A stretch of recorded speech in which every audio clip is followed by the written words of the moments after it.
We're back. We are live for the Week 2 recap, Week 3 preview edition of the West Coast Draft Podcast. College football, I should specify, not NFL. That's Thursday. I have a lot to say about that. You believe me. Yeah. Oh, and I do too. For good reason. Well, some good reasons, some really bad reasons, but we'll cross that bridge when we get to it. But we've got a special guest, his grand return to the program. It is Friend of the pod. our favorite Oregon Duck, Gabe.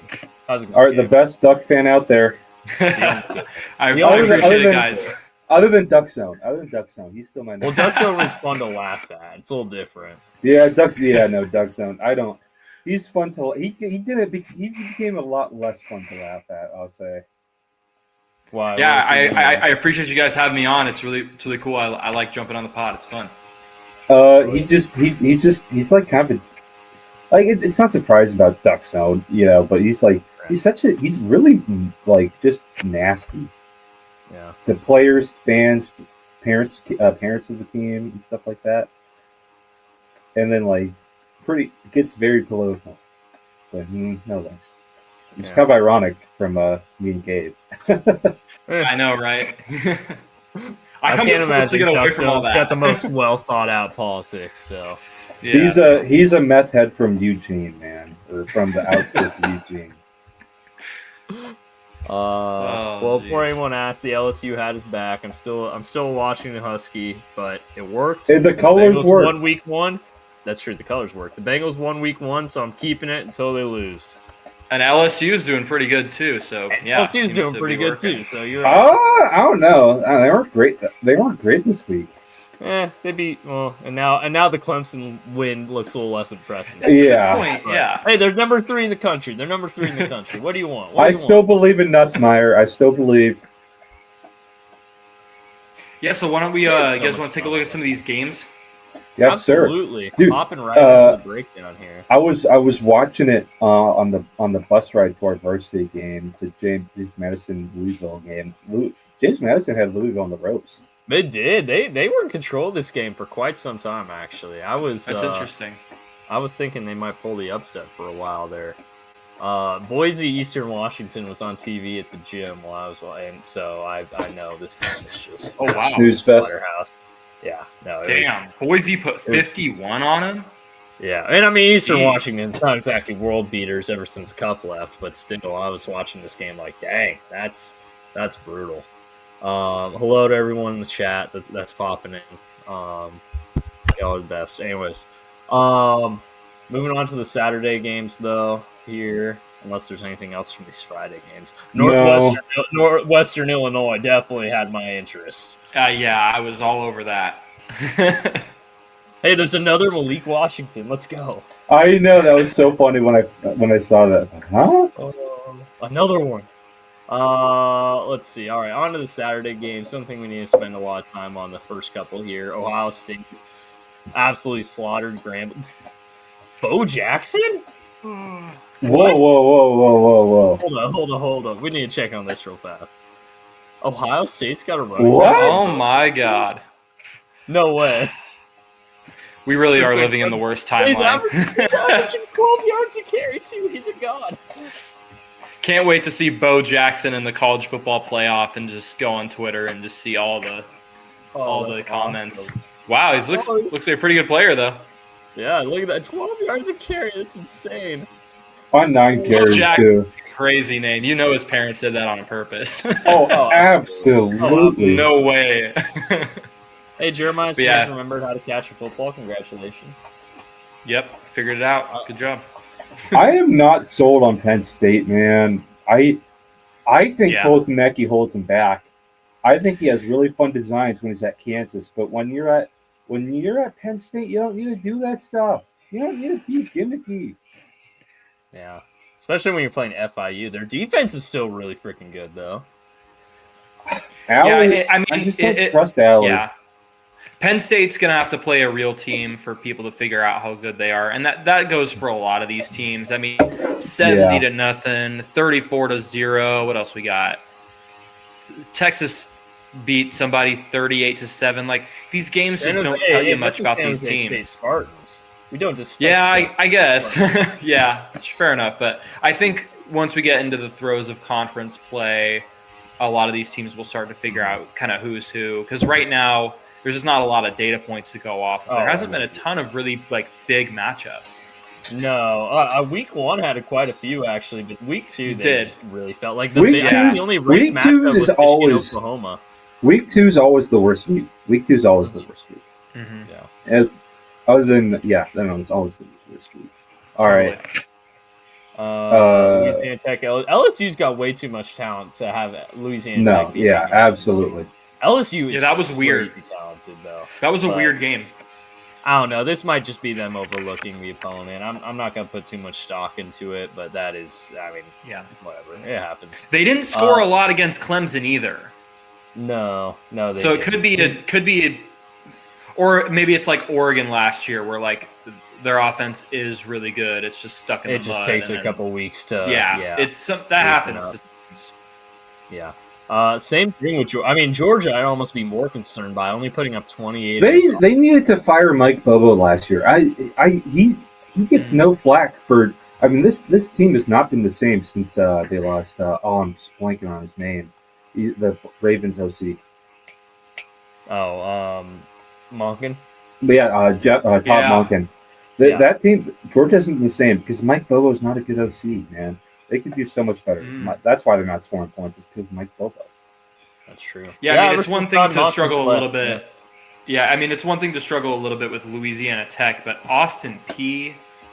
Yeah, that's Louisiana. That's Louisiana Tech's at least like a mid-tier group of five. And they my favorite thing about Louisiana Tech when I think of Louisiana Tech playing LSU, I think of Amik Robertson covering Justin Jefferson. Those guys know each other. Louisiana Tech players know LSU players. They play them their whole lives. That's true. So, moving on, Miami smoked Bethune-Cookman. Not much to talk about there. But we'll give the floor to you, Gabe, for this one. Oregon, Oklahoma State. Just an absolute slaughterhouse after what Mike Gundy was talking about during the week. Yeah, this was a wild one. I think the NIL comments that he made, regardless of what everyone else was saying, it struck a nerve with the coaches and the players, and it clearly lit a fire under everyone's you-know-what going into the week. There was a lot of discussion about it, kind of all around the country, because we're in this era, right? And so everyone's got feelings about it one way or the other.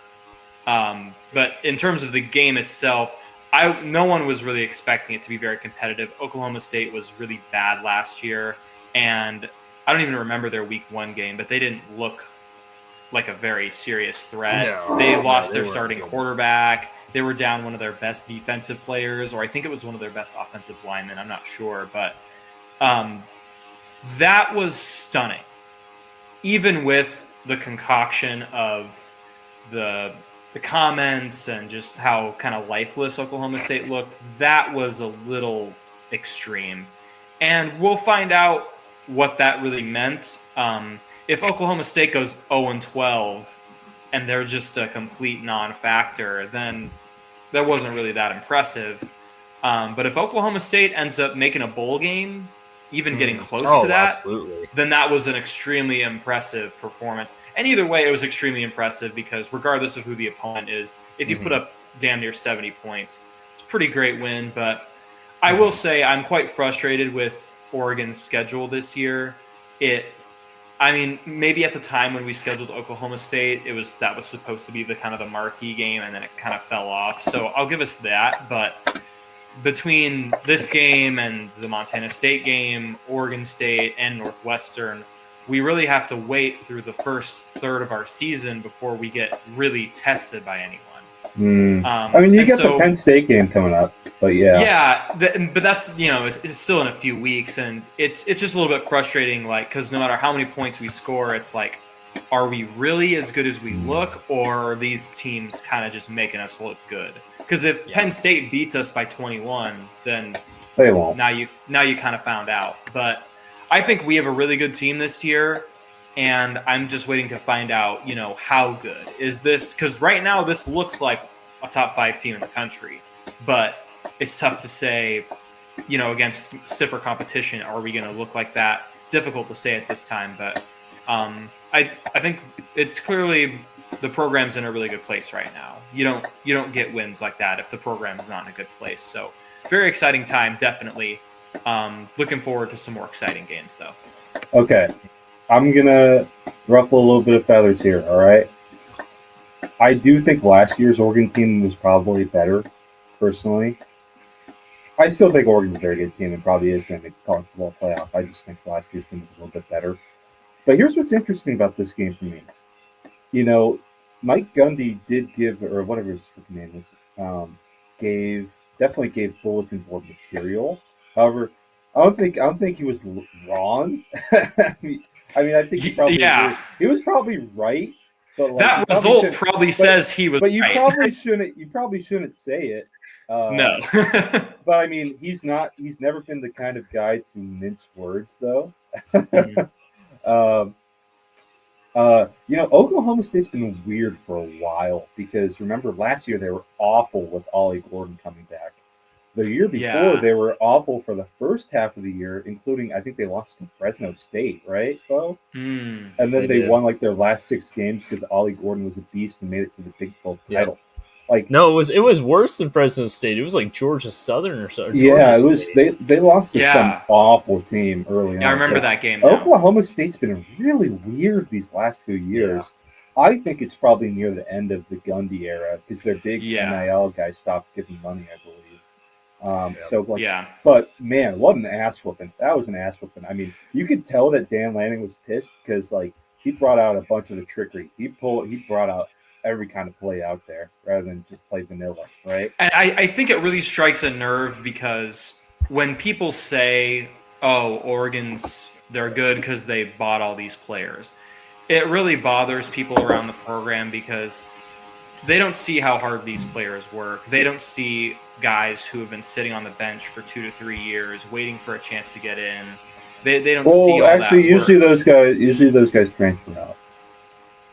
Yeah, exactly. A lot of times. I'm just messing with you. I mean, but we have a lot of players this year who are in their second or third year who haven't played at all.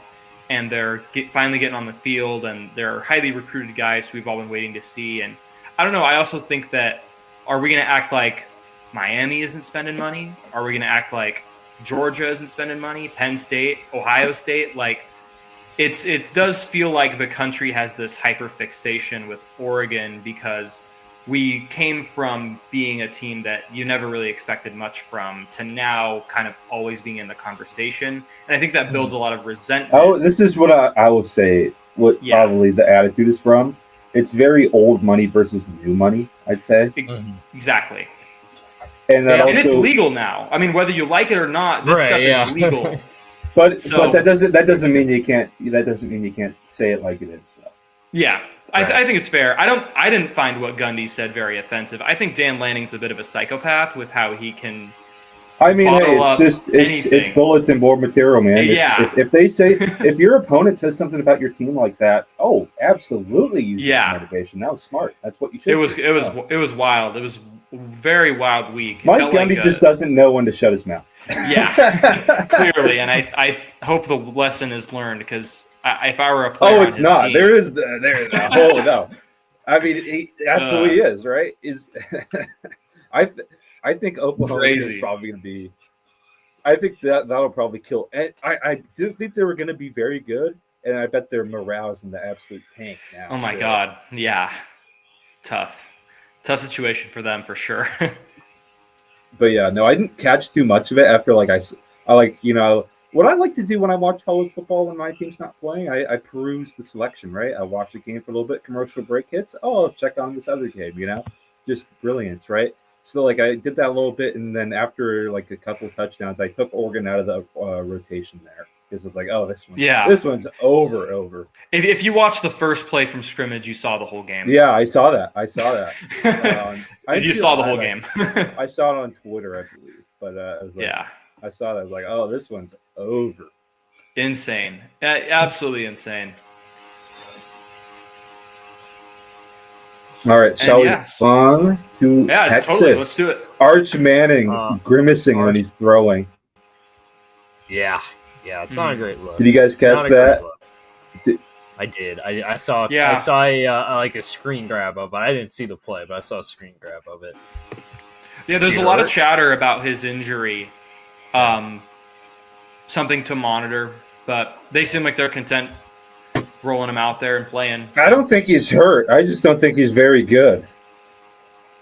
Could be. I mean, I said it to Beau. I've said it for a long time. I think I don't blame this on Arch at all. Arch has been a victim of the media machine drumming up his hype since he was in high school. He never should have been a 5-star. He played against absolute bums in high school. I said it then. And he looked horrible against Ohio State. Absolutely horrible. Honestly, Beau, does Kyle McCord win that game against Ohio State? Wait, oh, shoot. I'm thinking about no. Quinn Ewers. Ooh, that's a good... I think Quinn Ewers wins that game. It's a provocative question. I think Quinn Ewers makes more mistakes. Like, he throws more picks, but also he moves the ball a little bit more effectively. It doesn't go 3 and out every other drive. Yeah. I honestly feel bad for Arch. I think the media has put him in a really bad position where if he goes undefeated and wins a national championship, then it's like, okay, you did what you were supposed to do. And if any time he misses a receiver, or loses a game, or it's just going to be all of this dogpiling on him. I think he's a good player. I think he's got potential, but it definitely, I mean, the hype just it's too much for anyone to live up to, even if you are really good. So I do feel bad for him. Oh my God, Beau, I just saw what you sent me. Oh, yeah. Oh my God. Okay, pull it up on the big screen, Beau. You got to. I'm sorry. This is part of the podcast, Gabe. We interrupt each other all the time. I'm sorry, buddy. Oh, no worries. No worries. Wait, which one? The second one or the first one? Second one. This is brutal. Hold on. Okay. I'm getting pulled up. Getting it pulled up. Also, the first one's is a throwback to the hymn movement. Look at this. You see that, guys? Oh, yeah. I see it. Caleb Williams gets his nails done by the same person as Angel Reese. And this was what I sent Rod. I've been as reasonable and open-minded as I can, but it's quarterback. My quarterback has the same nail tech as Angel Reese. Oh, no. Okay, Beau, did you read that? Did you read that Caleb Williams article? Did you read that Caleb Williams article? I didn't. No. Wait, what happened? Oh my God! It was about Caleb Williams, Ryan Poles, and the whole Bears organization. It was a 3-parter. Bears are fucked. Ryan Poles is an asshole.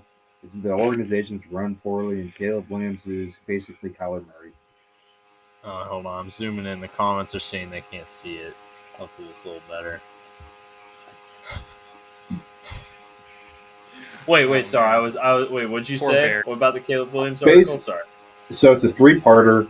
First part's about Caleb Williams, second part's about Ryan Poles, and third part's about the Bears organization. The Bears are run poorly, basically, is part 3. Very poorly. Right. Part 2 is Poles is a jerk and a horrible evaluator. Part 1 is basically Caleb's Kyler Williams and the attitude and studying and stuff. Mm-hmm. Poor Bears. And he's playing Call of Duty late at night. I heard and missing. Yep. And missing voluntary practices. Oh, you know who's playing 2K after the Seahawks game? Who's Reek Woolen? Yep. Oh my God. No. Oh, that's a rough look. Mike McDonald's never liked them, and he's out of here this year. Bye-bye. Oh, yeah. I'm ready to be done with it. Yeah, he's a free agent this year. That's right. I forgot about that. He ain't getting another deal. Like, he's got just special talents, but man, that's like the second game. He lost us the Vikings game in the same way. Yep. All right, you're gonna hear plenty of that on Thursday. Though. I'm gonna save the content. If I'm a Bears fan, I'm still stuck on that Commanders game from last year. I think that. I'm still stuck. We'll talk about it on Thursday. But man, I was actually mad. Because obviously I picked the Bears and you picked the Vikings. So I was feeling in Flores, I trust. And I was also starting to victory lap some Michigan fans on J.J. McCarthy, and then I looked like an idiot by the end of the night. I can't lie. He looked good in that fourth quarter. Why couldn't we have gotten that JJ during the Natty, man? Yeah, right. Well, yeah, but I wouldn't even say we got fourth quarter JJ. We got like decent. We got like somewhere. JJ hardly threw the ball.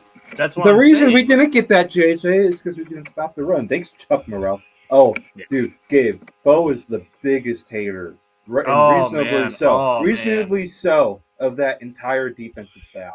For the not the entire. There's some people on that staff. Inge and Schmidt. Yeah, Inge and Schmidt, I'd say. Gotcha.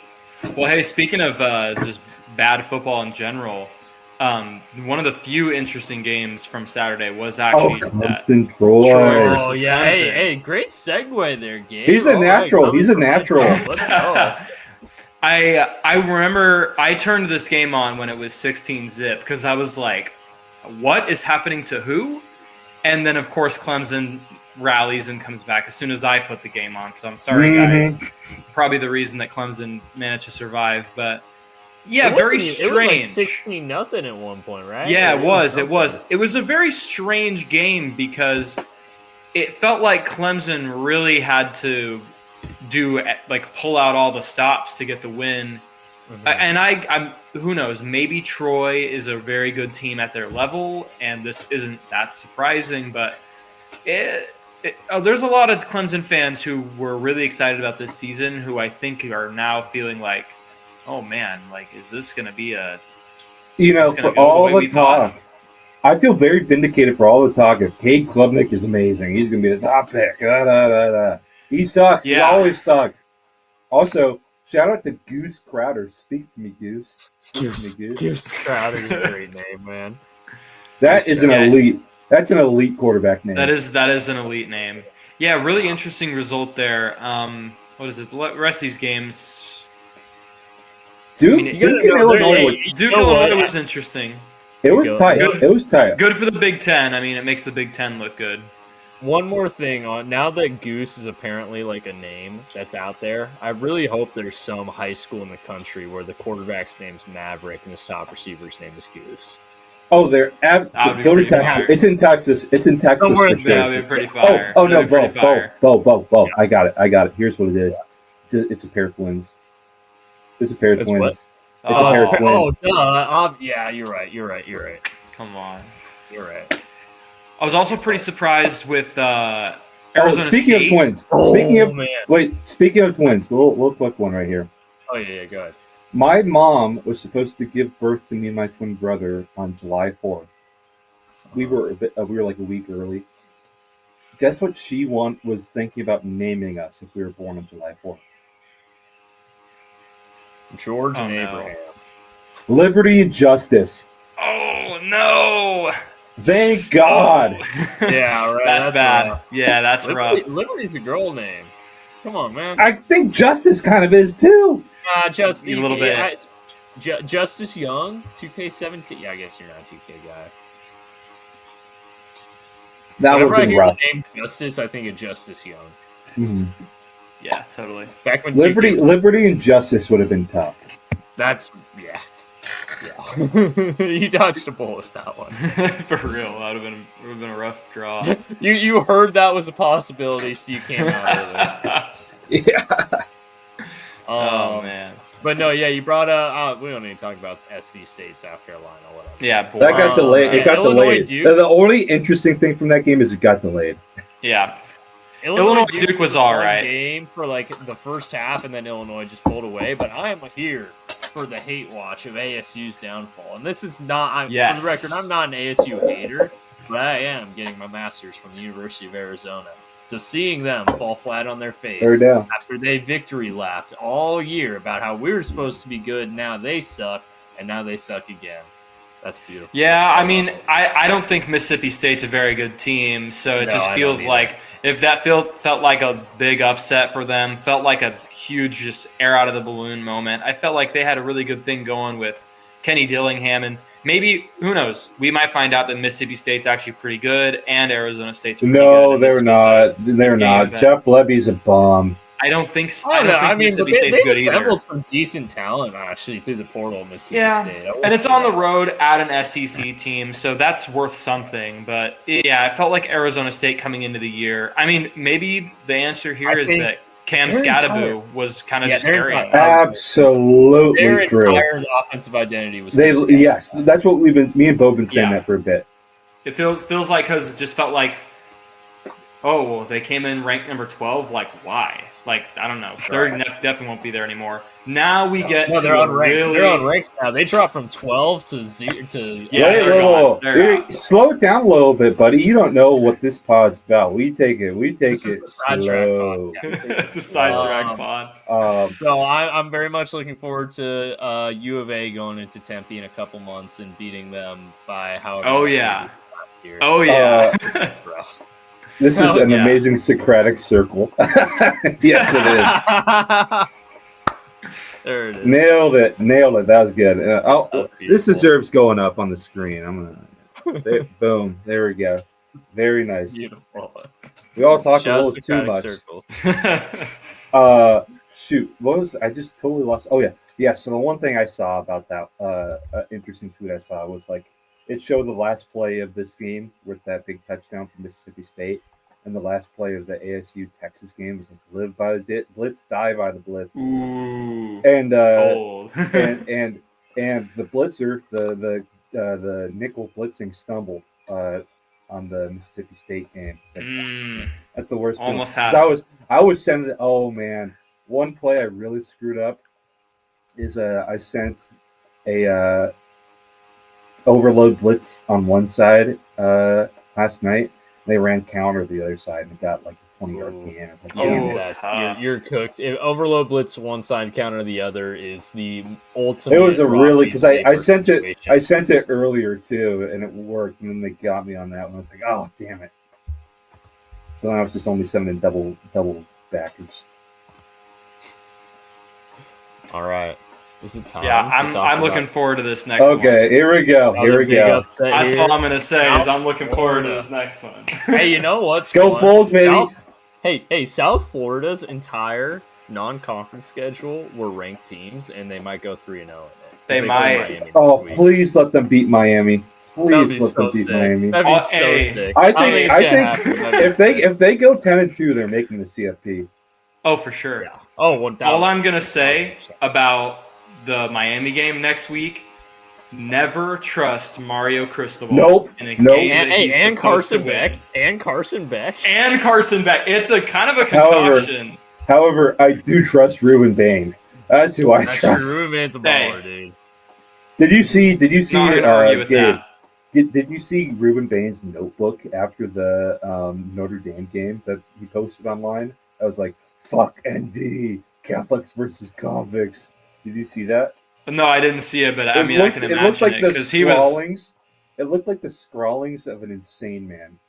Yeah, he played like that. He destroyed that Notre Dame defensive line the entire game. They couldn't block him. They couldn't double team him. They couldn't.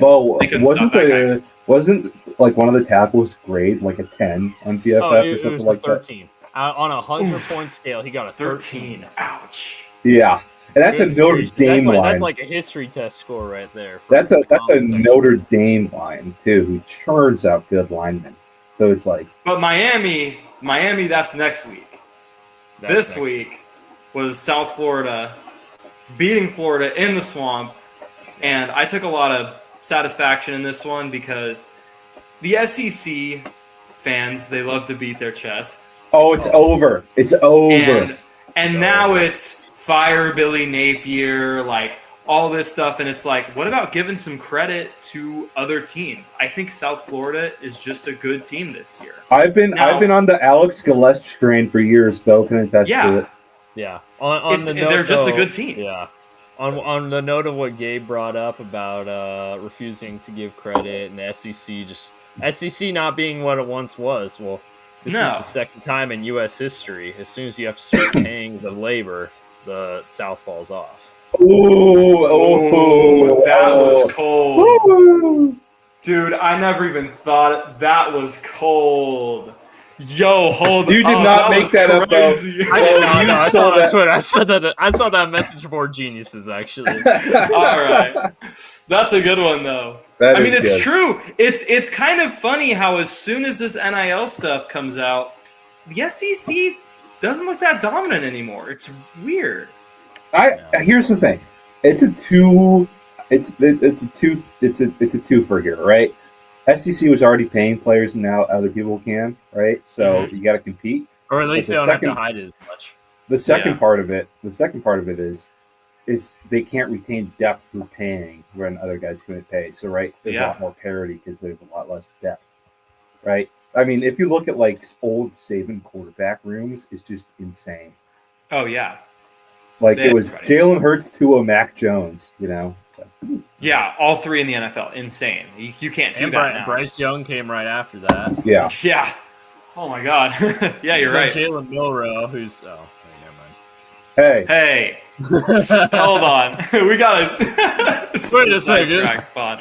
What's going on here? All the connections. But, yeah, this game was really entertaining. Yes. And we'll have to wait to find out, was that Florida tripping over themselves and they're just not as good as we thought, or was that just South Florida is a good team? A little bit of both. A little bit of both, probably the case. But yeah, I definitely enjoyed the overreaction from Gainesville this week.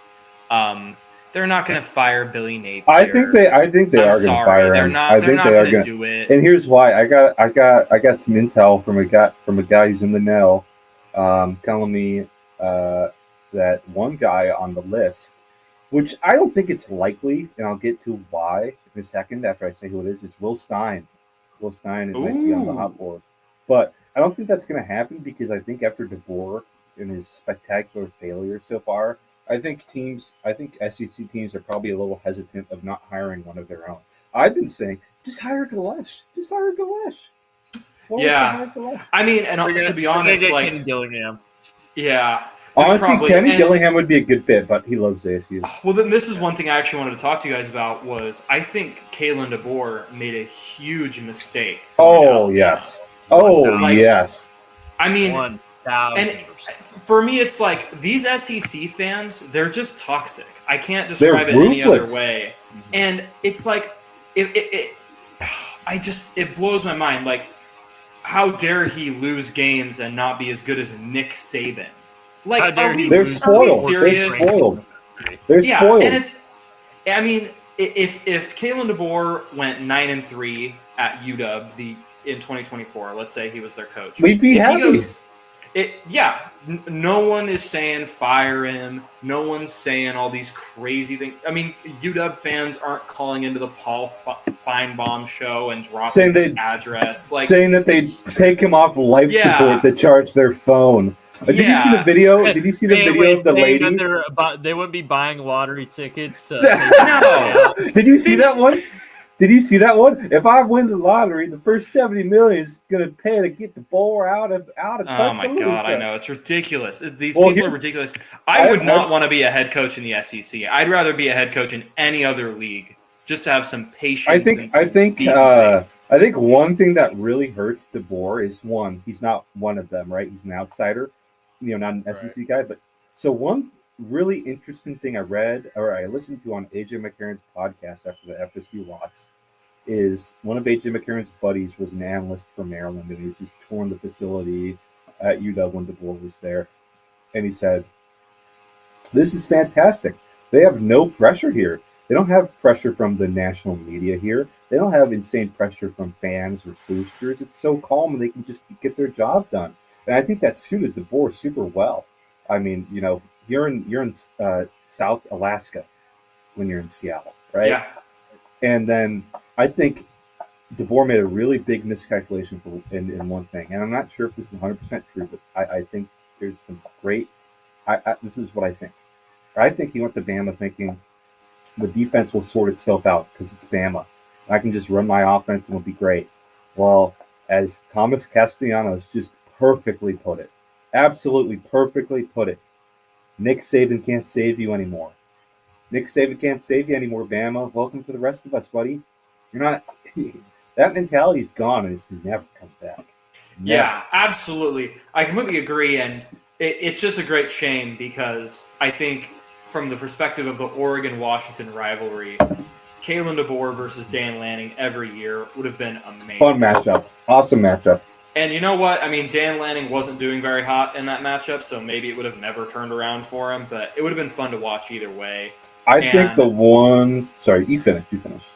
And I don't know. I just think that it's such a shame because I think basically what happened is Bama ponied up so much cash that he's like, well, I can't say no.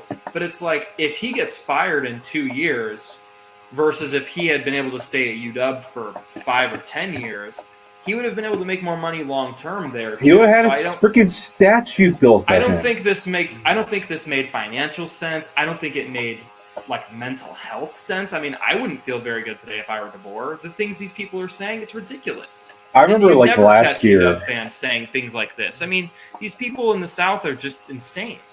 It's different. It is different. Yes, it is different. And honestly, we shouldn't. I don't think that should be like some like celebratory thing. Like you hear people say that all the time. Like, oh, it just means more. Maybe it shouldn't mean so much that you're saying these crazy things to people. I don't know. Yeah. It's just football. At the end of the day, like, yeah, right. I don't know. It shouldn't be a religion. You shouldn't be. Says the guy wearing a jersey on a Tuesday night, but I mean, come on, people. No, you're right though. No, it should never get to the point where you're threatening the life of the head coach. It's insane. I mean, yeah, like there's an Auburn fan who died basically having to mop up floors for life because he poisoned trees. Oh no, Alabama fan, not Auburn fan. Yeah, Alabama fan poisoned trees at Auburn. Yep. Yeah, it's insane. Like, well, that was one of the things. I remember last year after the Vandy team, it's like DeBoer's gonna be the first guy in Bama to ever have a burning cross outside of his home. Oh my! It's ridiculous. Yeah, and I remember when Bo Nix came to Oregon. One of the first things like him and his family were saying was just like, it's so nice that people aren't like so hyper fixated on just criticizing my every move. Like if pressure. It's the pressure. Yeah, it's insane. It's too much pressure. Too much. Yeah, I mean, Anyway, we got way off topic there. Hey, that is my podcast. It's the point of the podcast, buddy. It's the point of the podcast. I mean, you know, it's sweet to see it happen. And here's the thing. Oh, for sure. Here's the thing. And maybe this is cope from a UW fan, but I'm just going to put it out here, right? I mean, DeBoer was just a brilliant on-field coach. Absolutely brilliant, right? I've never seen such a fun offense to watch. However, I don't know how suited that was to Big Ten play, unless you're Ohio State, which we're not. And I don't think his recruiting would ever be on the level that Jedd Fisch has us going towards. No. And for a few reasons. One, Jedd Fisch is just a good recruiter. He just is. DeBoer's never been a good recruiter. 2, Jedd's really good at raising money. DeBoer did not give a fuck about doing that. Because Jedd Fisch is a used car salesman, and I'm not afraid to say it. So he's good at getting money, good at getting recruits. You got to have the gift of the gab in today's. He does. Football. He has it. You got to have it. And I would say, like, the thing about what was it? Yeah, we don't have Courtney Morgan taking up $1 million anymore, too. Bo's a big hater of. I'm the biggest Courtney Morgan hater. But I'll let you get to that in 1 second. I'll just finish this point. People love to say that Kalen DeBoer was going to bring in Dijon Lee and all these stud players his next class. Kalen DeBoer couldn't close for his freaking life, and I think this year's class for Jedd Fisch is on par of Kalen DeBoer's third-year class. I think it's just going to keep getting better. Now, we're never going to be recruiting at Oregon's level. That's just not what we do. It's just not what we do. Get around 15 nationally, that's exactly where we want to be. I say that all the time. I'm like, if you get in the top 15, I'm happy with that. Because everyone gets like flattered with like Oregon's high recruiting rankings. A lot of these guys don't stay. So if you like average it out, like the ranking doesn't directly translate. Now the guys who do stay like end up being really good, but yeah, I think people get a little bit too fixated on like, oh, we only finished 7th. Like 7th is great. Yeah, 10th is great. Yeah. Jed Fish calls high school recruiting the draft and free agency, or the portal free agency. So free agency for the finishing pieces, the draft for most of it, right? It's kind of cliche, but he's right. And he likes to get very tradesy guys. He has an awesome strength and conditioning coach. I got to talk to him before. He's really he worked with Nick Saban, right? He was Nick Saban's like S&C guy, worked under Nick Saban's S&C guy. Really bright. So like we kind of go, we do get some big fish. Not nearly as many as Oregon, but we get a lot of those guys that we can build up and that stay around. We're less pressured to bolt. Because I feel like the 5 stars and the highly rated guys are a bit quicker to bolt because they're sold that, oh, you're going to start right away being stud. Whereas like we're selling these kind of some of the underrated guys. That hype is so poison. If you start listening to that it's very poisonous. Yeah, Nick Saban called it rat poison. Nick Saban. Oh yeah, he was right. He was right. But I will say this: I'm going to make the comparison here. I think Jed Fish is UW's Mario Cristobal. Because under Chip Kelly, Oregon was definitely moving up and recruiting higher, but they weren't recruiting where they are now. But they were also just brilliant offensively, just breaking the mold. And Kalen DeBoer is brilliantly offensively too. Both of those guys leave. Then you bring in a sleazy used car salesman who's not a great in-game coach, Mario Cristobal, Jed Fish, but awakens the athletic department and up the campus to this is what it takes to recruit at a high level. That's what Jed Fish is doing right now. So then I'm excited he's building that infrastructure. I'm excited, and he's really activating a lot of the big companies we have in town, like Microsoft, Amazon, Boeing, those guys, Alaska Airlines. So the guy who comes after, I want him to be more of a scheme guy. Bring that guy in, let him cook with what we got. Because Jed Fish ain't gonna be here long term. That's just not the guy he is. And I know that, right? So I'm not gonna be as salty. Yeah, it does feel like every time there's even the hint of a coaching search, Jed Fish gets just thrown in there.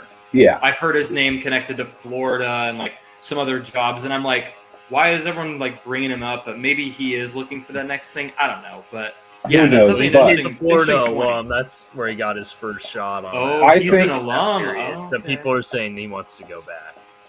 I've heard that Jed would rather on the way out. I don't think that's going to happen because he's not been good enough at UW yet. Quite frankly, I don't think it's happened yet. I don't know. I think he's probably going to be here 4 to 5 years, and he's going to leave the program in a better state than what he inherited. DeBoer kind of took us from low to high and left us at a low, right? Yeah, he did. I think Jed's going to leave us in a good. Jed's going to be like Sark for us, right? I mean, DeBoer was taking the cushions off the couch when he was leaving, like just he took the kitchen sink, man. He took the kitchen sink. You could have left the cushions on the couch. Like take I know, man. Leave the cushion. I mean, come on. He took the drywall off the walls, man. But okay. Should we get back to it? Anything to add? We probably. I want to pick our picks. I gotta go soon. Oh no! Oh man! All right. We'll speed run it. Here we go. All right. One last thing to add for USF Florida. One last thing. Yes. Okay. We had a Jalen Carter incident, and I saw a video of the USF coaches leaving the booth while the Florida coaches were leaving it too, and they're all hyped. And Florida coaches looked so depressed. They're just like. Yep, that's literally what they looked like. That was awesome. That was fun. That was me after the game-winning field goals. The only thing I want to say about East Texas A&M, Florida State is that East Texas A&M played SMU and Florida State in back-to-back weeks. Ouch! That program just got a nice little check. Oh, they got paid. hey, they were Texas A&M Commerce for a reason. There you go. Yeah, true. They're like, guys, we got to step it up. Who's next? Bring on Oregon. 80-3. Right. give me 80 mil. What's Alabama? Oh yes, this was a good one. We can get paid by Bama. Yeah, come on.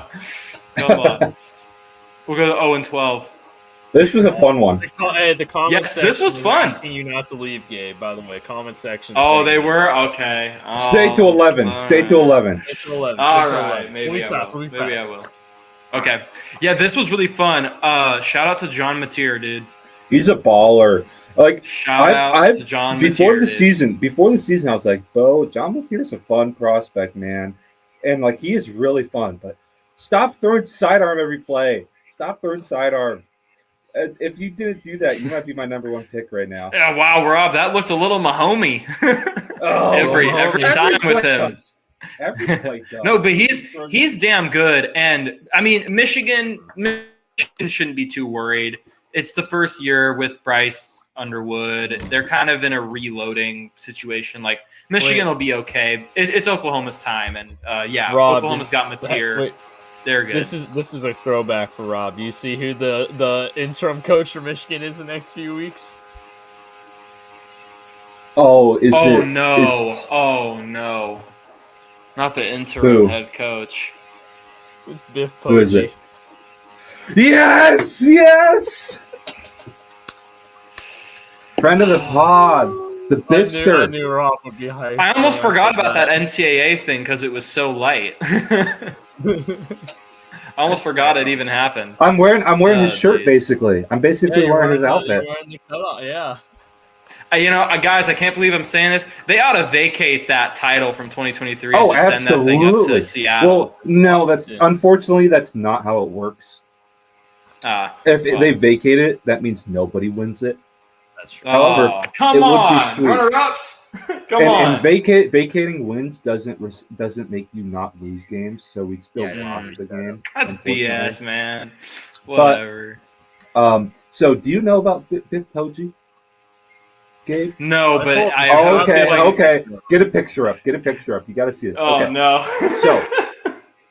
So he was part of Harbaugh's staff for the longest time. As kind of just kind of a culture guy. He was a glue guy. I know. The chat's gonna love this dude too. And the chat love this guy.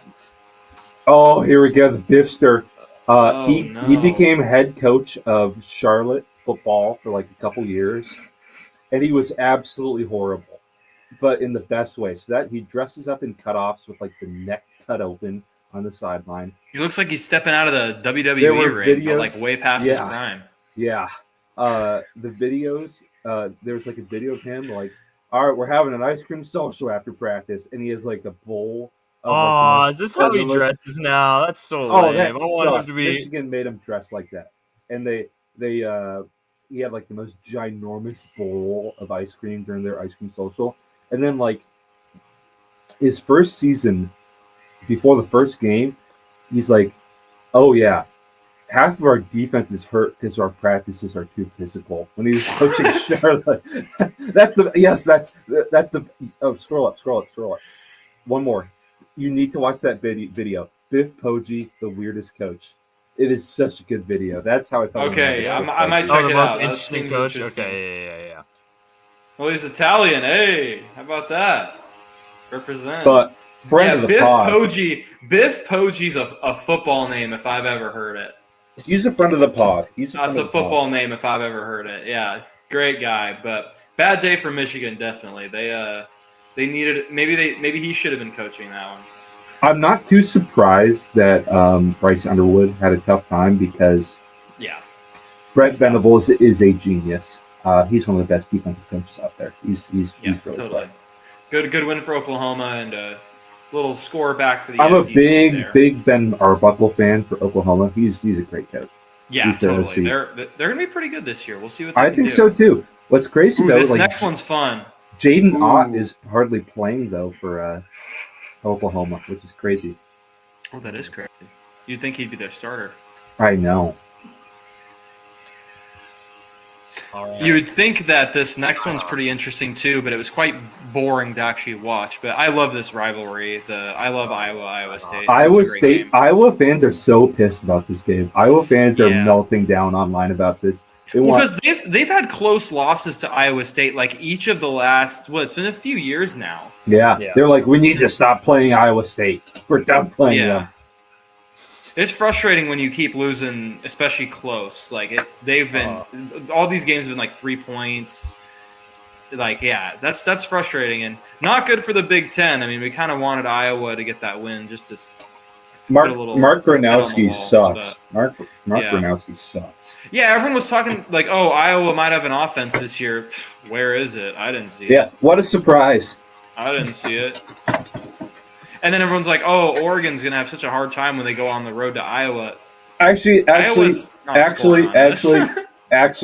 I hate to break this to you, buddy, but it's very well known in Big Ten folklore.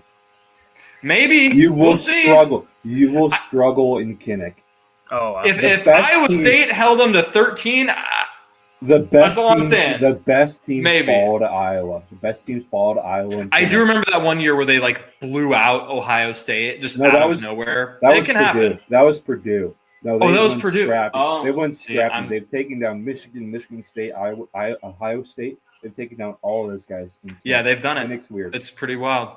Beware. Ooh, this next one was more fun in terms of offense. Oh, Baylor SMU was so fun. Yeah, that was wild. Sawyer Robertson is in the conversation as a stud, man. That was a classic right there. We talked about this, I think, on last week. It's funny that Dave Aranda, like Baylor's coach, is like a defensive guy because all their fun players are all like their defense sucks, but their offense is actually awesome. Just defensive mastermind, Dave Aranda, architect of the LSU title run, and then he just is sucks. Well, you could kind of see it coming because when they lost to Auburn, their offense was keeping them hanging around. I mean, they didn't get too close to winning the game in the end. I said it preseason. Sawyer Robertson's a baller, man. He's awesome. Baylor's going to be pretty good in the Big 12, and it doesn't look like the rest of the conference is all that great. So Baylor could really make a run here. They could. Baylor and TCU. Baylor and TCU are teams to watch, in my opinion. Yeah, totally. And that's a tough loss for SMU. Tough loss for them. Oh, they got to go to Tucson. They're cooked. Everyone else is a win here. Oh, yeah. Versus Utah, that's good luck. Man, that Oklahoma versus State ASU. Game. Versus ASU is good luck as well. At TCU, that's going to be a big one. Hey! Baylor's gonna learn. Last year, Baylor's gonna learn a thing or two about going to Arizona. Oh boy! You go to Tucson. Wait, Beau. Yeah. They're from Texas, though. They're used to the heat. Oh, it's not that. It's gonna be November. The heat's not the thing. It's just weird stuff happens in the desert. No, the heat was the thing in November for northern teams in Texas. I'm convinced Arizona's stadium is cursed. It's ASU's. ASU's stadium's cursed. Ooh, that is true. They're kind of both cursed, low key. They're both a little cursed. Oregon lost in 2014, the year that Oregon went to the Natty. They lost to Arizona. U of A at U of A. Crazy. Yeah, no, weird things happen in the desert. Desert's a strange place, brother. Be careful. Weird things happen at the desert and at Stanford, although not so much anymore. Stanford used to be a nightmare. Not anymore. No more Andrew Luck. No more. I mean, Texas A&M. That game is boring. Yeah, don't need to talk about that one. Ole Miss, Kentucky. The most fun thing to talk about with this one is Lane Kiffin calling the timeout and Kentucky covering because of it. Yep. Oh my God, the Lane train. Dude definitely had money on that game. Let's be real. Oh yeah. Well, he's not a very. I don't think Lane's a very good in-game coach. Ole Miss has had some head-scratching losses in his time there, where it's like, how did you outgain your opponent by this many yards and like lose it? Yeah, weird stuff happens with Ole Miss, but they seem like they're a pretty decent squad. So we'll see what happens. They're nowhere near as good as they were last year. No, they missed their shot last year with Jackson Dart. Oh, that was like all their pieces on defense too. Yeah, that was pathetic of them last year. They had a shot and they blew it. To not even make the CFP. No. Them and Miami just totally pissed the bed last year, not making the playoff. Yeah. Excuse me. Especially Miami in that ACC. SMU winning the ACC. Miami not even making the title. Yeah, insane. Yeah, because they lost to Syracuse last week of the season. Hey, go Orange, baby. Go Orange. Go Orange, yeah. Crazy. Let's see. Bama, lame. Yeah. 73 to zip. Bama fans are like, oh, we're back. It's like, the rest of these ranked games are all lame. East Tennessee, State, whatever. Hey, actually, Joey Aguilar upgrade over Nico. That's for real. Honestly, if anyone was questioning it, We'll get to What's it. up, Rob? Yeah, we'll get to honestly, it.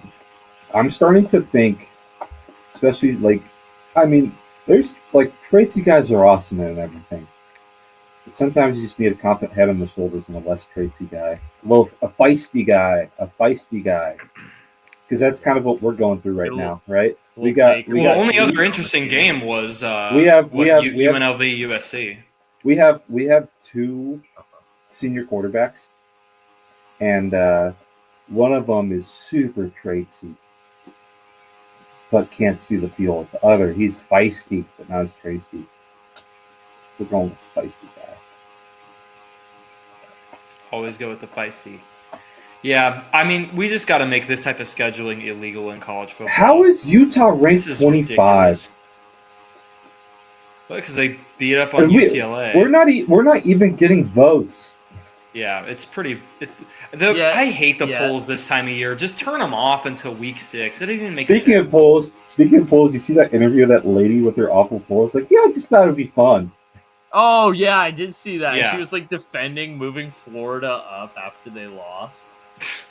It's really, that's. I just wanted to get clicks. She's playing for clicks.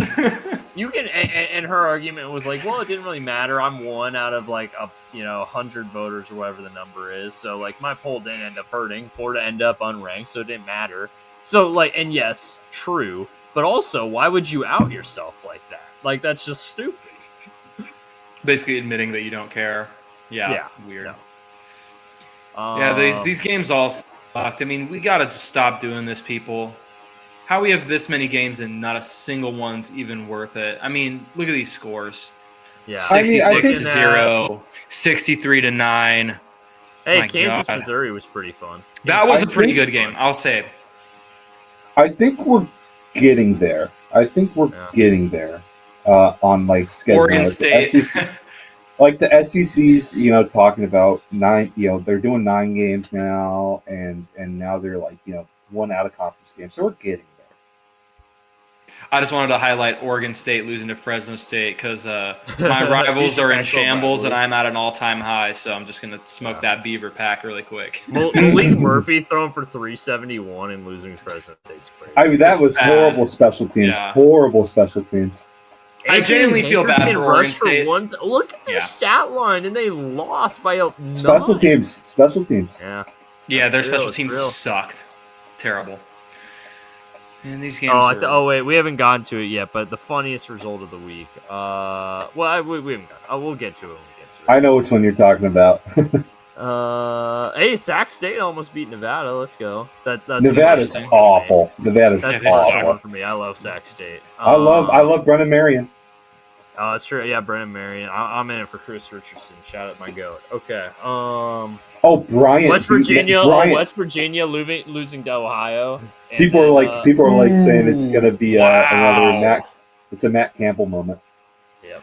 Well, and also West Virginia fans on Twitter are pissed because apparently there was a dirty hit on Jaheim White, who's out for the season because of the hit.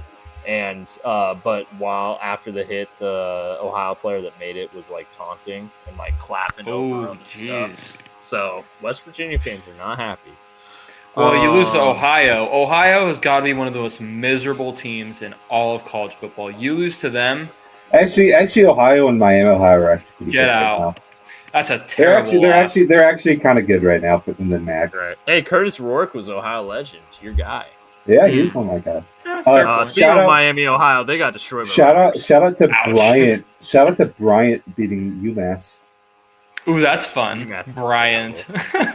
Hey, I love that. My boy Butch Jones put up 14 on Arkansas.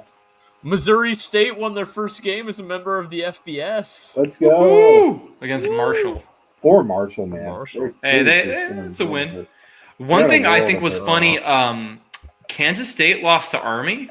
Yes. Kind of funny, kind of hilarious. That's the one I was going to call out. Man, I mean, Kansas State's down bad. They went to freaking Ireland, lost to Iowa State, came home, almost lost to North Dakota. Then they lose to Army. Brutal. Yeah. Avery Johnson sucks, man. I'm selling my jersey, bro. If that's me, I'm selling my jersey. Did you see the video of Avery Johnson brother and dad fighting on the streets in Dublin? In Ireland, yeah. I did not see that, no. Oh, yeah. Ooh. And it was through that video I learned that Avery Johnson is half black. Yeah, did not know that before. Damn, he got hands. Damn. But yeah, Kansas State could use some of that fighting spirit. You see, Colorado State probably should have lost to Northern Colorado. Did you see that? Where's that's that? Bad. Ooh, that's a bad look. Did you see that final play? It got overturned touchdown from Colorado. So damn, Rob, how do you watch all these games, man?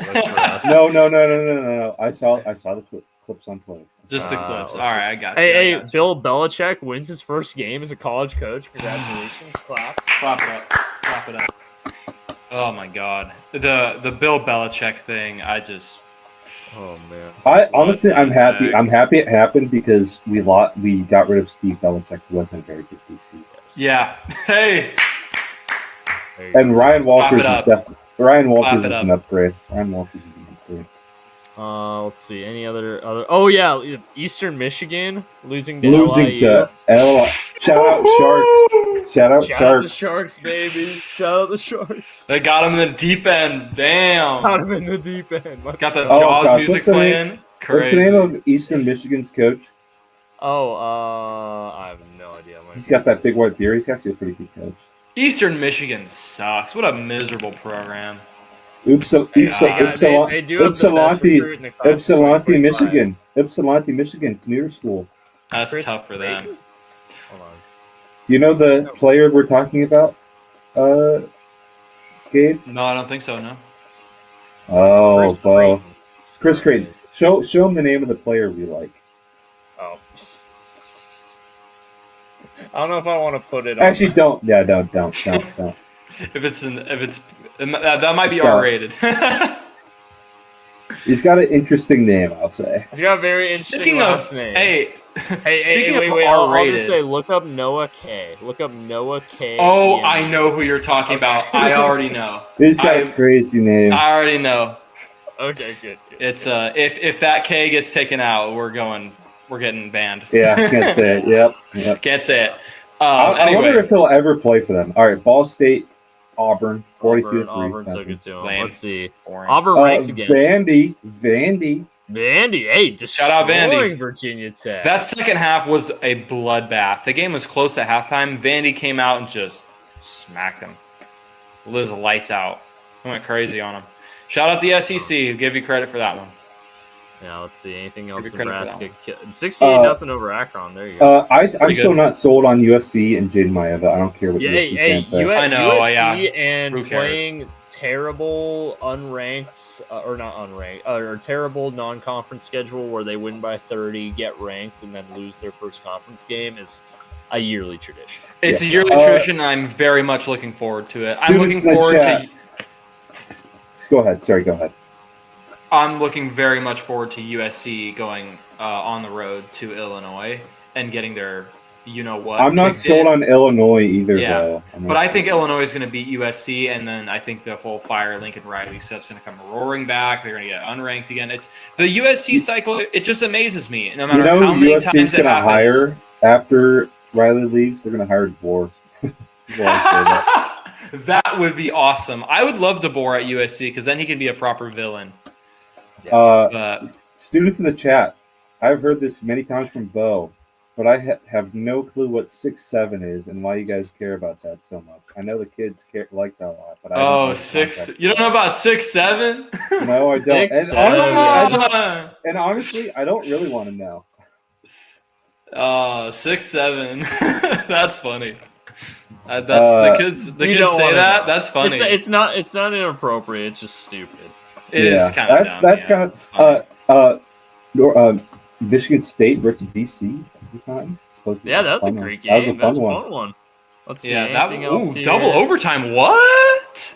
Yeah. I missed that. Aiden Childs is a baller. He is a baller.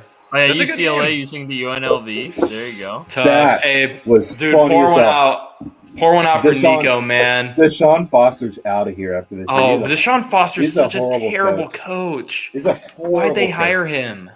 They have no business losing. No, they're. Oh my god, poor Nico. I feel bad for him at this point. I know he messed up, made a big mistake, but he's in for 11 weeks of hell. I don't think he made a big mistake. He's just not a good quarterback. No, definitely. I mean, I just feel like he's gonna go should have from.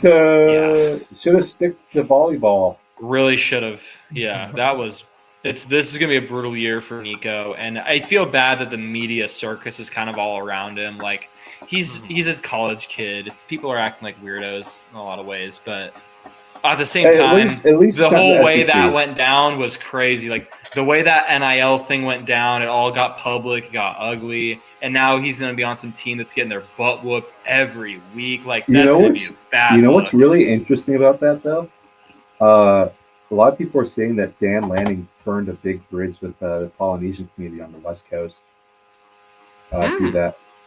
Yeah, there's a reason that he's kind of struck out on a lot of Polynesian guys going to USC or UW.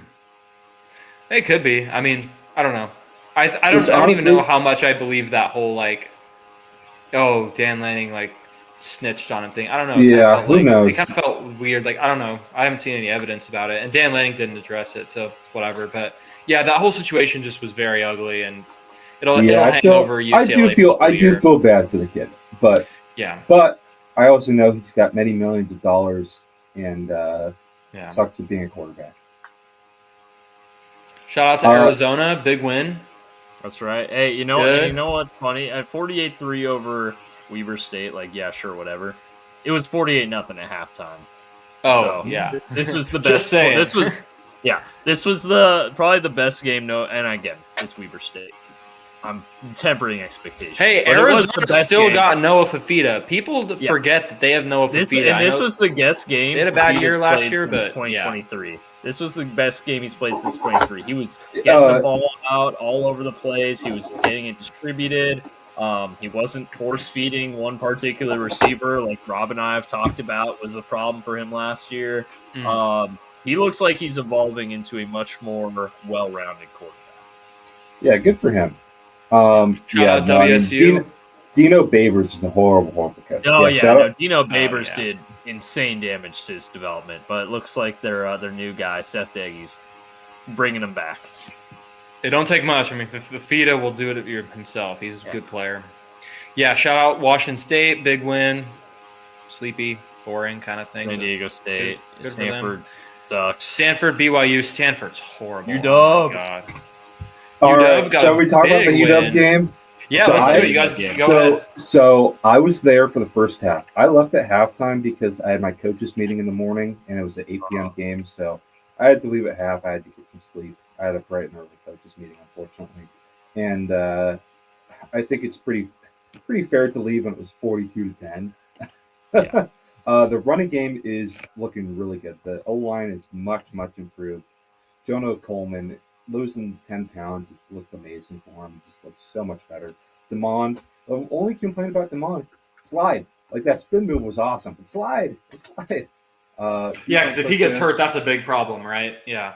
Yeah, he's just got to slide. And he's learning that, right? He's the tricky thing is right for him is throw it away or run, right? That's where he gets caught up sometimes. He's going to learn. He's only a true sophomore, but he's just so fun to watch, especially when he can throw some real zip on it, right? So I think on his fastball, he is up there with Penix. Not Penix. Penix is just insane. But Penix could throw with that velocity even with loft, and no one has that like Penix does. But he can spin it, man. DeMond can spin it, especially on that deep ball to Raiden Vines Bright. We're starting 3 or 4 freshmen. Our starting guard is a freshman, and he's playing really well. And then one of our starting receivers is a freshman. Our 4th receiver who plays he's a freshman. We're playing some young guys, and it's fun.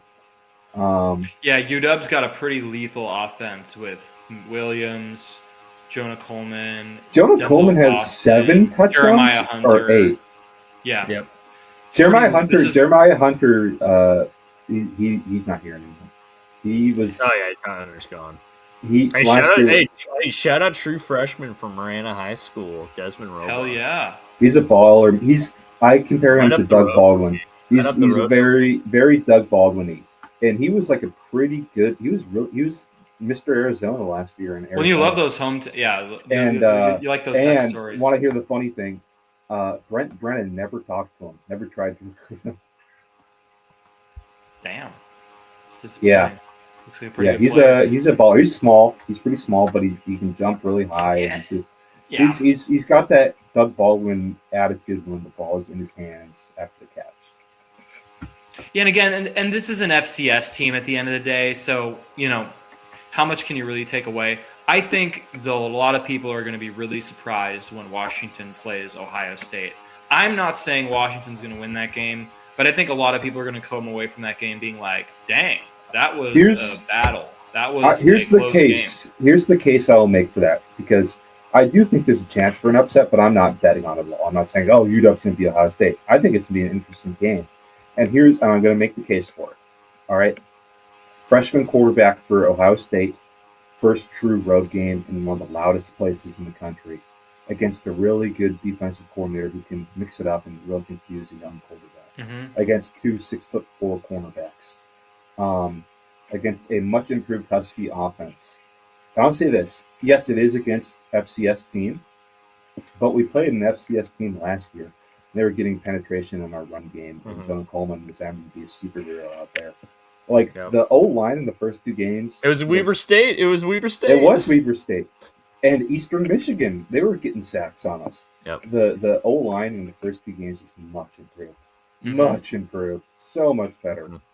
And and the O-line doesn't have to be that good, because Williams can move and Coleman can break tackles. It doesn't have to be a Joe Moore award-winning offensive line to make a big difference.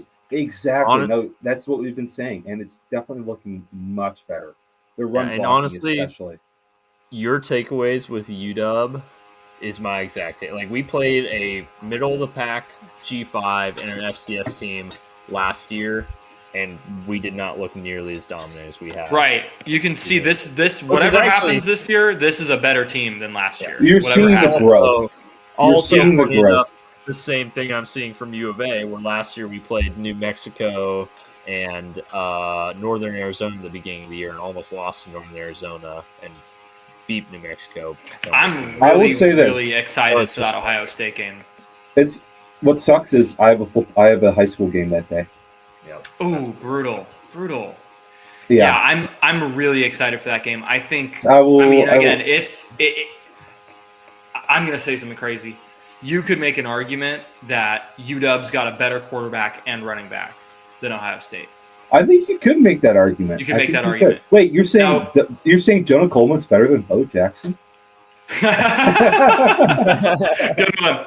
That was a W.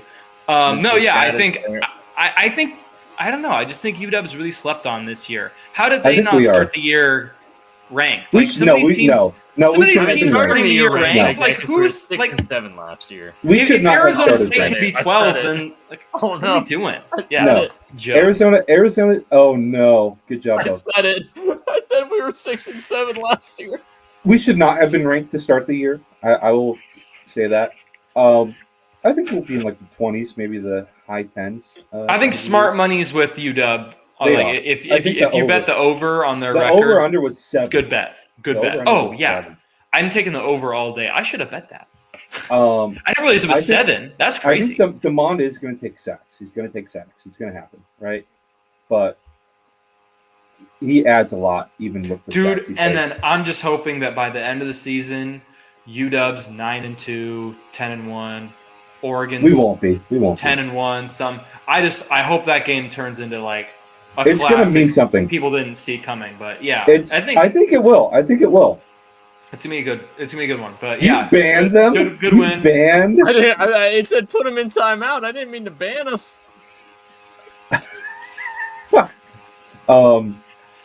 I will say this about UC Davis. Their play caller is really bright. Keep an eye on him. That touchdown that they called was really cool. I was just watching it the whole time, but their play caller might be an OC in the Power 5 and G5 next year. But okay, yeah, guys, I mean, I gotta jump off in a little bit. Hey, so, do you want me to rapid fire through my picks? Yeah, let's rapid fire through your picks. Let's do it. I'll rapid fire because I want to do them. It's with the spread. With the spread. Here we go. Okay. Just say it off. Okay, so I'm taking. What's the spread for the Indiana State? No spread. Usually FBS versus FCS is no spread, so those are kind of gimmies. Okay, I'll just go. Actually, I'll take the under. Indiana, they've been kind of sleepy early. I'll take the under. Oregon, I'm going over. Yeah. Juice the line. No. So this isn't the over/under. This is how much you beat them by. Oh, I see. So it's a little different. Yeah. It's spread. Well, I'll take Oregon more than 27.5. I don't think Northwestern has it. No. So yeah, he wins. So here's how it works. Here's how it works. Win by more than 27.5. Do you have me? Yeah. You have me? Yep. Yeah, I got you. Okay, cool. So all right, you can go ahead. Sorry. Clemson, Georgia Tech. Ooh, that's a tough one. Give me Georgia Tech. I'll take Georgia Tech straight up and obviously plus the points. I just think that Clemson isn't as good as people say they are. And I think Georgia Tech, they've got Haynes King. They've got some really good players. I think Georgia Tech's going to win that game. Ball nowhere alert.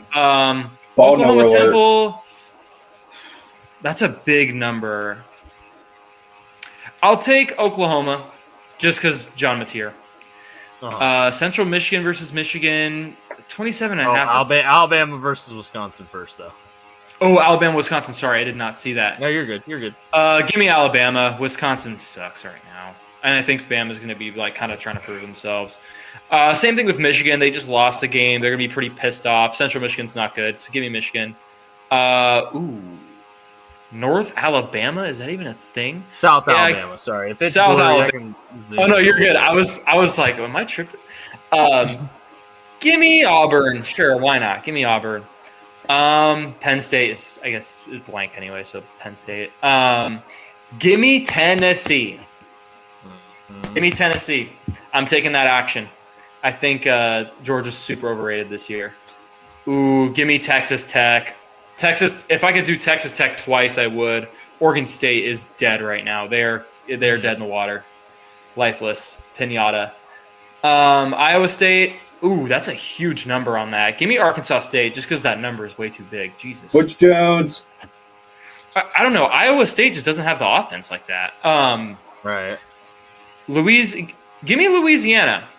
I think Missouri's overrated because of SEC bias. So give me Louisiana. Just on the points. I think Missouri will win. But. ULL. Yeah. No, I hear you. Ooh, UTEP versus Texas. That's a big number, man. Vegas they know what they're doing. Give me Texas. I think they're gonna get pissed. They'll get it right. They'll get it right. That's a huge number though. God damn. 41. Am I really doing that? Give me South Florida. Magic Mario. I'm calling it right now. Magic Mario is going to screw them over, dude. It's going to be hilarious. Give me Ohio State. Ooh, Ohio. Ooh, they're playing Ohio? That's bad. That's bad. Ohio, yeah. That's tough. Give me Western Michigan. I just don't think Illinois got a great offense. I don't know. Well, I feel like I'm going to regret saying that, but I'll take it. Ole Miss. Ooh. This is a tough one. Give me Ole Miss. Why not? 6.5 is big against Arkansas, but this is a fun one right here. This is fun because Florida might be in a hair on fire spot where they might come out and try to kind of get back some sanity. And they're laying 7.5 on LSU. Is that in the swamp? It's in. Oh no, this is in Death Valley. Give me LSU. That's the separator. Give me Notre Dame times 1,000. Texas A&M has no right to be ranked whatsoever, and Notre Dame is going to make them look like a JV team. And they're 0-1, so they got to get the first win. Yeah, give me Notre Dame by the splattering. Give me Vandy. I know South Carolina's got Lenora Sellers, but Vandy, they got Pavia, and he's the real deal. And I don't know. I think South Carolina might be lacking in other places besides that. What's that last one? It's kind of blocked off for me. Utah. Oh, sorry. Let me scroll down. Utah, Wyoming. Oh, give me Utah. Why not? I trust Kyle Whittingham. All right, so we'll see how those picks do. Some of those picks, I'm not going to lie, are kind of crazy. I don't know how I feel about some of them. That's why we pick against the spread. We gotta make it tough. Okay, and so on the next stream, then I'll have to see what you guys picked and what your results were because I got to jump off right now. But thanks for coming on, Gabe. Yeah, thanks for having me, guys. That was fun. This was a blast. Thank you for coming on. For sure. Yeah, I'll see about making. Pleasure, yeah, totally. I'll see about making next week work either Tuesday, Thursday. I'll let you guys know. Sweet. Sounds cool. good. Hey. Take care, guys. See you soon. Sweet. See ya. All right. Friend of the pod, man. Friend of the pod. He's a ball knower. He's a ball knower. Say, a true GOAT right there, even if he is an Oregon fan. That's okay. There was always bound to be one good one out the best Oregon fan in the country, man. That's right. I told you that when I met him. I feel very vindicated by that fact. Yes, you're right. So, getting into our own picks now. Here we go. We do have one game. Oh, yeah, sorry. Recap of last week. Here we go. So, I beat you. 11, 12. And we're tied. 13. Illinois Duke was the tiebreaker, you could say. I got the Kent State one right. Oh, I was sweating that one. Well, yeah. They won by 48, and the spread was 48.5. I was Don't donate. Do not donate. It's not worth it, guys. It's not worth it. I don't even know if you can. I don't think you can, so don't worry about it. But anyways, Indiana State. What are you saying about the one game? So one game on Friday night for us to pick. That's Indiana State, which we already talked about. No line here. Indiana at home against their hated in-state rivals, Indiana State. Well, no, you know who their hated in-state rival is? Notre Dame. It's Purdue. Well, and Purdue, but yeah. No, the Purdue's their big rival. I know Purdue people, and they hate IU. Oh, I'm sure, but I don't think Indiana. I think that might be a. Oh no, they agree. They agree. No, they agree. Okay. Yeah. All right. There you go. All right. Well, as the starter, as the winner last week, it's because they're on the same level historically. That's fair. That's fair. Yeah, maybe Notre Dame being the most hated rivals punching up a little bit too much there. Yeah. Anyways, as the winner last week, I'm electing to receive the opening kick, and I will be going with Indiana as a little bit of a give pick here. I'm going to take Indiana as well. All right. Other games for Friday night. Syracuse hosting Colgate. Shout out to Colorado's playing a lot of Friday games. That's kind of crazy. K-State, Arizona. That'll be rematch from last year. Might be the opposite result, and a possible firing if UCLA loses to New Mexico. Oh boy, that would be a really rough one, especially with 15.5-point favorite. How is K-State still favored in this? Honestly, it could happen that New Mexico's well coached, man. New Mexico's well coached. They are. Hold on, let me read. Yeah, K-State is favored in this game. Honestly, I think New Mexico's a better team than UNLV. You mean maybe. All right, getting into the and you know how I feel. You know how I feel about UNLV. They were my pet team, one of my pet teams last year. That's true. And all their ballers are gone. All their ballers are gone. I mean, they have Alex Orji as their starter. I'm a Hajj Malik Williams fan here. Yeah. It was about this time last year that UNLV's QB was like, I'm redshirting. Yeah, right. Oregon Northwestern, our boy Gabe. They travel to Chicago to take, or I guess technically Evanston, but it's Chicago. Take on the Wild Hopetown. Hopetown, that's right. Call me the biggest hater, but I think Oregon's due for a little letdown, long flight away game. Are they still? It's not the stadium on the water anymore, right? I think they moved into their new stadium. Oh, sorry, you just picked Northwestern. I literally was, no, they're still in the water. It should be cold. It's September 13th. I trust the winds of Lake Michigan. The winds of Lake Michigan. That sounds like, you know what? It's called the Windy City. There's a reason it's called. I sound like an old timey sailor. No, that's why I was kind of going with you there. Oh man, I don't know. Or Northwestern's just such a dead in the water program, right? Speaking of being right in the water, they're dead in it. All right, then Clemson travels to Atlanta, take on the Georgia Tech Yellow Jackets. I'm with Gabe on this one. I think Clemson's showing so many red flags. Damn it! I'm a big, you know me, I'm a big GT guy. That's right. Georgia Tech. I thought I'd get one over on you guys on this one. Damn it! No, not quite. It's a tiny spread, so like I wouldn't be shocked if we all miss this one. But give me the Yellow Jackets. All right, you're up with Oklahoma. Temple. I think that's an absurd spread. Temple sucks. Give me Oklahoma. Yeah, I was gonna say. I like. Wait, yeah, wait, my bad. Are they at Temple? It's at Temple. Yeah, they had the home and home with them last year. They had the home and home with them. What, a home and home with Temple? I know, right? Home in Lincoln Financial Field. Okay. Anyways, Alabama, Wisconsin. This one's tough because how's Wisconsin's defense? I know their offense is terrible. I know their offense is terrible. But how's their defense? What'd they do week? I mean, they're not allowing points. Defense seems like it could still be solid.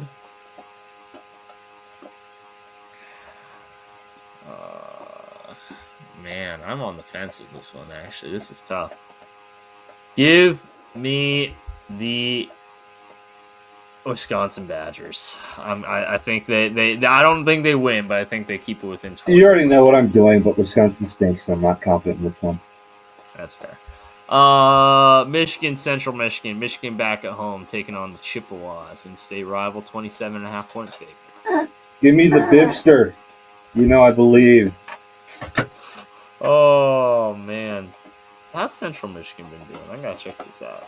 Chippewas. 1-1. Oh yeah, beat San Jose State. Got killed by Pitt. How much? That's 28. They lost to Pitt by. Yeah, give me Michigan. Eat dick, Pitt.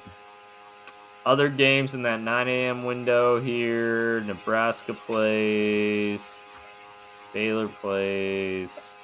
Yeah, no, okay. Nothing in the other 9 a.m. window games. So South Alabama at Auburn. 25.5-point favorites. They're on a heater right now, especially in the offensive side of the ball. They haven't played anybody other than Baylor, really. But, I mean, it's not like South Alabama is much better. So give me the Tigers. Give me Auburn as well. Do you know who South Alabama's head coach is? Who's that? Wait, I might be confusing this. Oh, jeez. Let me confirm this before I say it. Don't look it up. Okay.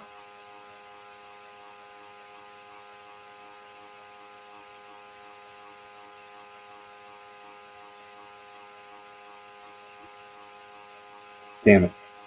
I was thinking about someone else. Wait a minute. Oh, wait, no. I think he might be different. Yes, okay. The offensive coordinator of South Alabama is Rob Azell, the guy who did that great Nick Saban impression many years ago. Yep. That's what I was thinking of. Like, wait, no, he's not head coach. Okay, it's my pick for Penn State Villanova. You know, Villanova has the Pope on their side, but he'd help them cover. But since there's no spread, I got to take Penn State. Hey, that means he helps them win outright. I don't think you can get him that far. Yeah, that's fair. You think Pope Leo's gonna be watching that game? Maybe. He might be asleep. Speaking of Pope Leo, you know what Peyton Manning did? Did you see this? On the Manning cast. That's right. Yeah. Sent him a letter to get him on the Manning cast, and he didn't get on. Didn't come on. Nope. And I don't think they have any more Chicago teams. He would have been like, I bet you he saw that letter. He's like, fuck no, I'm not doing that. Yeah. Like, yeah, it's cool that there's American Pope and all, but I'm not a gimmick. All right, exactly. There's no way that they ever, not only would he have ever agreed to it, but the Vatican ever let him do that. No, right, exactly. He'd throw out a first pitch. I think he'd throw out a first pitch at the White Sox game. but I don't think he'd ever go on a Manning cast. Go on sports, American sports television. Yeah, right. Oh, it'd be funny if it's at the end of the game they're calling a Hail. Oh, I think this is a Hail Mary situation here. It's like, oh, what's is he? That actually would be pretty good. That'd be pretty awesome. Imagine being tired. Like I just feel like he'd be so boring on sports TV. It's like, God bless you all. Hello, everyone. It's like he'd be so boring. No. The whole point of the Manning cast is to talk trash. That's why Marshawn's such a great guest every time. I still can't get over Marshawn at that UW game a few years ago, dropping an F-bomb. You remember that? It was like, yeah, I do remember that. Yeah. Mother, and then he's like, ooh, ooh. Live on ESPN. Marshawn's just a treasure, man. He's so good on the Manning cast. He really is. Let's see, Georgia, Tennessee, Georgia, 3.5-point favorites here. I'm like Gabe again. Give me Tennessee. I think Joey Aguilar kind of lights him up a bit. So I only saw Manning cast clips because we had a 7 p.m. JV game. How absurd is that? I always thought JV games at 5 p.m. man. JV games at 5, not 7. Mm-hmm. I think I'm going to go Georgia here. Joey Aguilar is feisty, but I don't trust the veer and shoot versus Kirby Smart. Mm-hmm. And those athletes. Texas Tech, 23.5-point favorites over the Beavs. Poor Beavs. They're going to get smoked in Tech. No, I really like Tech, but 23.5 is a lot for... The Beavs stink, man. They do, but I mean, it's out. They do. Who have they lost to? I know they lost to Fresno State. Who'd they lose 2 weeks? Oh, Cal. Ooh, man, they got killed by Cal. Yeah, I think I'm gonna go Tech. We're pretty chalky this week. We might not have it. We don't. Oh, our only difference right now is Oregon Northwestern. I believe in you, Wildcats. I feel like Northwestern could have such a better name. Yeah. Iowa State, Arkansas State. Iowa State 20.5-point favorites. Yeah, I mean, Iowa State. They're playing well right now. They are held off a little against Iowa because, of course, they did. It's Iowa. ISU, I think, takes this one. I believe in the Cyclones as well. We are being chalky as hell. This is, I mean, it's still plenty of non-con, so it's hard not to be chalky. Yeah, once we get into the ranked versus ranked games, is when that's when it gets interesting. A little different. Yeah. Mizzou 27.5 home favorites against Louisiana Raging Cajuns.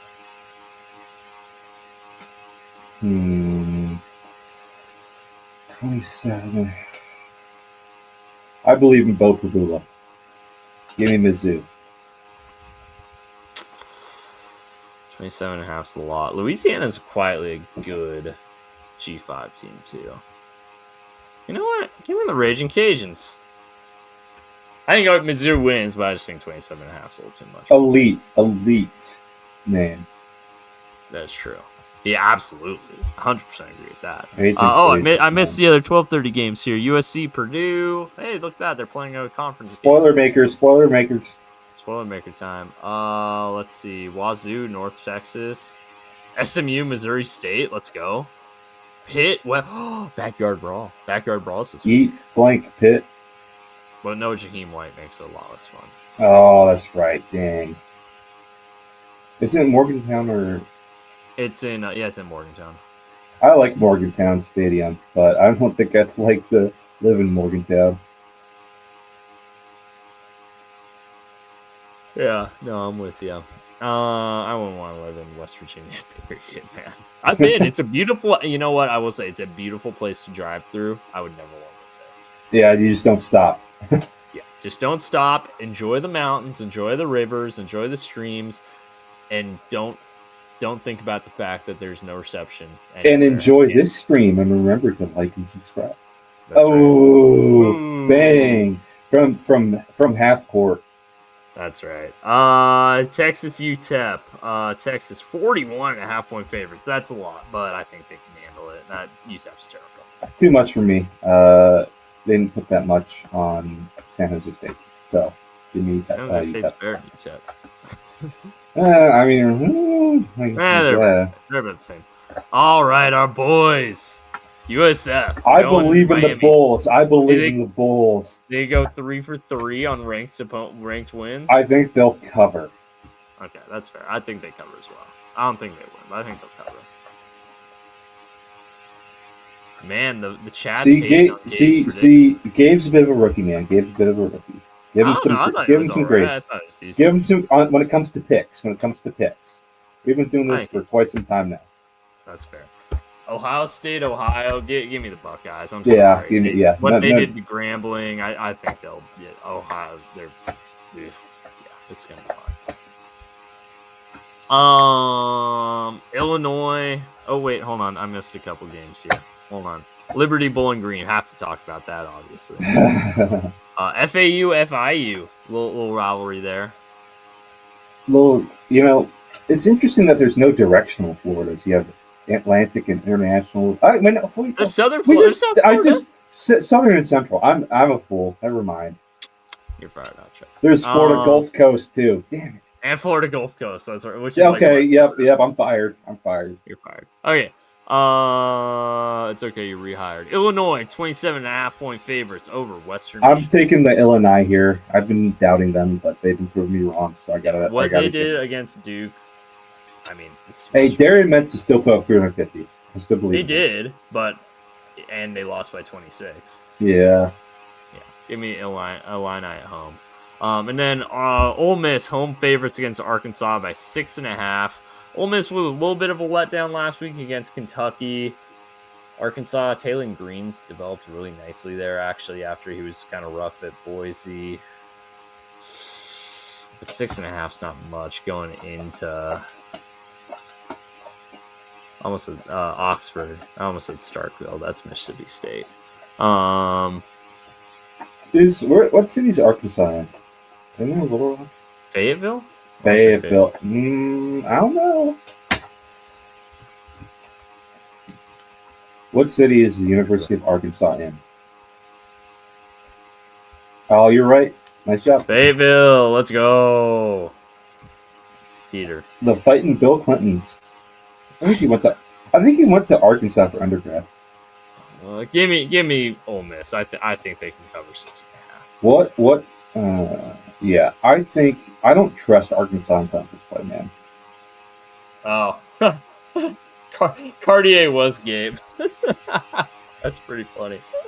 I was like, I don't know. I don't think his predictions are that bad. Oh, geez, we got cooked. And hey, Rob, Gabe's probably gonna look way better than us. Rob. Hey, he knows how I feel. Hey, I roasted him all the time. In session. He roasted me all the time. That's fair. I have been updating the banners, so I look like a rookie right now too. So it's fair. I got caught. I won't lie. All right, Ole Miss. Where are you thinking? Ole Miss, Arkansas. I already said I don't trust Arkansas in conference play. Oh, okay, that's fair. Let's see here. Virginia Tech, Old Dominion. Rough. Clinton did not go to Arkansas. He went straight to Georgetown.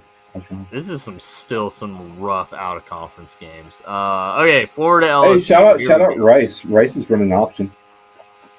Hey, there you go. That's fun. Okay.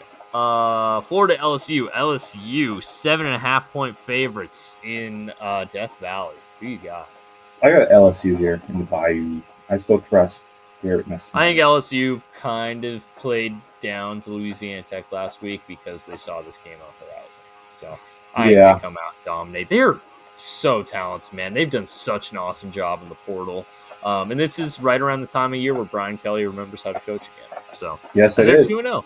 And hey, they got through the first part. That's right. Brian Kelly and Zach Taylor are separated at birth. And both of them have a tie to the city of Cincinnati. Honestly, I don't think there's too many dissimilarities now that I look at Gabe's picks. So I think I was kind of being wrong about that. Yeah. No, I think he killed it actually. Hey, watch! He's gonna cook us this week. Watch it happen. Oh no, yeah, watch him go 16-0. Or what? Speaking of Rice's coach, though, he was like a D2 coach, and they ran the option really good at the school. Oh yeah. Either D2 or like FCS, I forget. Notre Dame A&M. I'm with Gabe. I'm low on A&M. I haven't really been impressed with anything I've seen out of them. They didn't cover against Utah State. I don't think they covered against frickin' UTSA, did they? No, nope. They didn't. Yeah, it's got to be a culture problem. Oh, I see where I made a mistake. What's that? I thought UTEP was UTSA. Uh-oh. That's not good. Oh, too late to change it. Yeah, I feel like Texas A&M is just always so overrated, especially in rankings. So give me one thing. I think Mike Elko's a good coach, but I think it's a culture issue. All right, South Carolina hosting Vanderbilt, 5.5-point favorites. I'm taking Vandy. I love me some Diego Pavia and Clark Lee. All right, this is the first time I'm different from both you guys. Give me South Carolina. I think they can pull this one out. Funny enough, both these teams have played Virginia Tech, and Vandy did beat Virginia Tech better, but I don't know. I believe in. I think Clark Lee's going to have. I think Clark Lee's going to have Lerner Seller's head in the blender. All right, last pick before we do Thursday Night Football, and then all the people in the chat saying they have to go to bed soon. We'll let you go. It's a school night, kids. Come on. It's a school night. Oh wait, before okay, no games here. We're talking about Eastern Carolina, Coastal Carolina. There you go. Okay, Utah, Wyoming. Last game here. Utah, 23.5-point favorites at Wyoming. Yeah, give me the Utes. I think they still pull it out. Give me Wyoming. Laramie scares me. Laramie scares me. Greg Bowles, good head coach. That's true. All right. And now, wait. Anything interesting after that? Oh, that's right. Yeah, anything interesting in the UW's on a bye. UW's on a bye. Hey, Darian Mensible. The Darian Mensible. Tulane. Let's see. Minnesota Cal could be fun. Southern. Fresno State's playing at HBCU. Wow, good for them. BC Stanford will not be fun for anyone involved. Texas State, Arizona State could be fun. Honestly, BC's a good team. I think they're going to beat Stanford. Gosh, when did they decide to stop putting the Hawaii test on TV? It's ridiculous, man. It's ridiculous. And UW is sadly on a bye, and they're already getting ready for the Cougs. I think they're going to hook the Cougs. I will tell you this, Beau. I have a prediction already for the Apple Cup. Yeah. They're going to run speed option on the first drive. Jed's petty like that. Awesome. Jed's petty like that. I don't want to see it. I don't like speed option. You won the first game of, the first week of the NFL pick'em, 6-10 versus 7-9. We both struggled with it. It's okay. It's week one. What did we do in the first week last year? Was it also this bad? Hold on. Week one last year, we killed it. What happened? That's really funny. That's also a little snapshot how much better it looks now with this new font style. Anyways, you get the first pick on who starts here. After you, my friend. All right. In that case, Green Bay, 3.5-point favorites in Lambeau Thursday night. Short week, but they don't have to travel at all because they're in Green Bay this past weekend. Man, their defense looked freaking good, dude. Give me the Pack. I'm taking the Pack as well. Yeah, I like that. There you go. I think my Matt LaFleur pick for Coach of the Year. It's looking pretty good. All right. Well, that is it. That is it for the Pick'em this week. We'll be back on Thursday to talk a little NFL ball, where I'm sure for the first time, maybe ever, I'll be more happy to talk about the Sunday game than Rob was. And I'm still not going to be that happy to talk about it. But at least they won. But what a fun. That was a great pod. I'll always love having Gabe on. Need to get him on more. Always love having a third member. I miss Daniel. I know. It just flows like that. Yeah. Thanks for watching, folks. It's like the comment section says. It becomes a Socratic circle. Socratic circle. Can't have a Socratic circle with only 2 members. Yep. All right, my friend. Any closing thoughts? If one of us has a Socratic circle, all of us have a Socratic circle. Comment section counts. One of us look like, all of us look like. If one of us subscribe, all of us subscribe. Thanks for watching. This is the inner circle, right? In the comments. This is the inner circle, right? You guys are the outer circle, yes. Drive safe, folks.